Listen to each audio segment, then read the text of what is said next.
กินกาบแสบนอนบ่ว่าเก็บฝันตรงไหนบ่ที่เหตุจังใดคิดร้ายคิดแค่น้ำเจ้า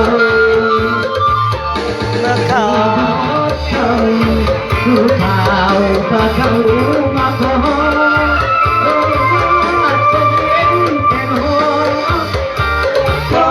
อยากรู้ใจกินกาบแทกนอนบ่หลับเก็บฝัน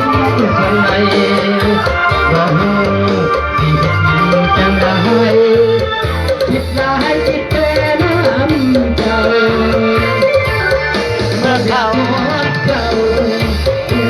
ข่าวว่าเขามาขอตรงนั้นก็อยากเป็นหมอ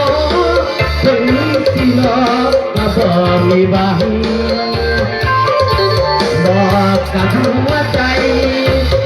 ที่ใจมาเขามาดังปล่อยเขาไปตามทางขอ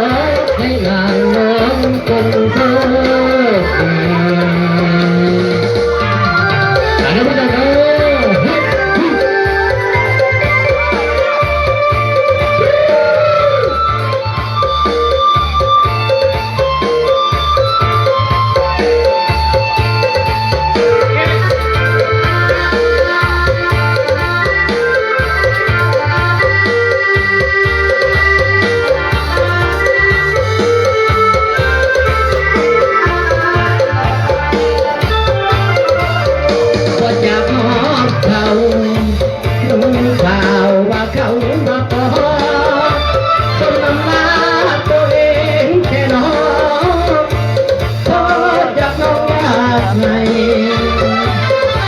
กิน